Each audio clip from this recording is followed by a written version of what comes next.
Friday afternoon football in Darlington, and it's the brawl for it all in the SWAL as Cuba City pays a visit on the Redbirds. Miles Leahy back in the lineup for Darlington after a 2-game suspension, and he does most of the damage on a 9-play, 52-yard opening drive that he caps with this 10-yard run. Leahy added the 2-point conversion, and Darlington leads 8-0. Right side, he spun for the football to McDonald and right to Leahy, and he ran 10 yards for the touchdown. Opening kick. I mean, that was what our goal was, is to go out and kind of hit them in the mouth first, and we ate the clock up. We really had the ball for a long time this game, and that was big. I mean, to eat the clock up and not give them the ball. Cuba City's defense steps up big and stones Leahy on consecutive running attempts inside the 5-yard line, including this effort on 4th and 2 that keeps Darlington out of the end zone and keeps the score at 8-0. Same story on the Redbirds' next trip inside the red zone as Hunter Johnson fumbles a pitch, gets a hold of it, and then fumbles it again. Cuba City takes over inside the Darlington 10.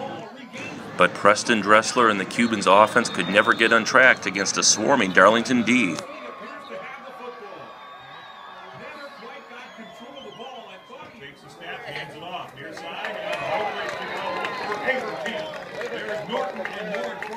Time of possession in this ball game, especially in the first half, so one-sided. Your defense was on there a long time, and Darlington offensively was a huge grind-em-out team. Did you expect it to be that one-sided?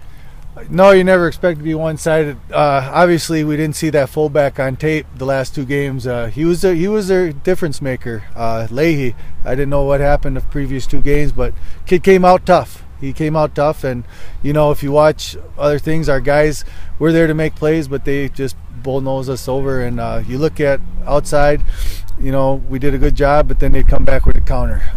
Darlington had a great game plan this week, when Jason Singer goes 26 yards on this crisscross reverse. Game plan, but we never got a chance. And suddenly the Redbirds were in control. 3 and out, but hats off to them. Offensively, what was the idea today? Where do you think there were some gaps? McDonald takes the snap. It's an inside reverse to Singer, looking for some.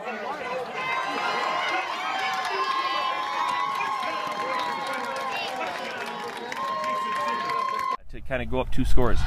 Well, it was a counter crisscross. Cuba City takes a second-half kickoff and drives deep into Darlington territory before Mr. Playmaker Jason Singer intercepts a Dressler pass inside the 10-yard line. Yeah, you had a blocker in front of you in Cole McDonald, and he had no one to block either. That's how good that unfolded, right? Yeah, it was a great play.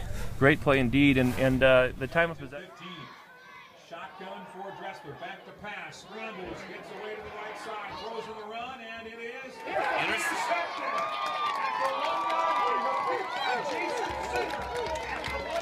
That we had a great defense. Well, your interception down in the red zone, I think in the first half there, really was a backbreaker for them. Tell us about that one. You had 2 today. Defensively, you were as involved as you were offensively.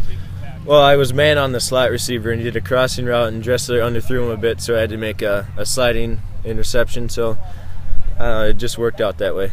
And again, Mineral Point next. What do you do? And that led to this, an 85-yard touchdown run by Singer that put the Redbirds ahead by 3 scores. Singer finished with 185 yards rushing, and Hunter Johnson added 101 yards in this touchdown run as Darlington blew the game wide open with a ground attack that accounted for 350 yards. Besides that, whenever you have those guys in the backfield, it makes my job so much easier and the line's job easier, so kudos to those guys for just being awesome. And as far as the state, Singer's 3rd touchdown of the day came on a pass from Cole McDonald. After that, the Redbirds were able to celebrate a victory and look ahead to next week's showdown at Mineral Point. By the way, in our highlights, here's how I went for the Pro Build game-changing moment. Jason Singer build off of this, and what are you looking forward to next week against the Pointers? Well, we're going to have to come in and do everything different. They pass the ball way more than Cuba does, and we're going to have to bring that same intensity and try to keep it rolling.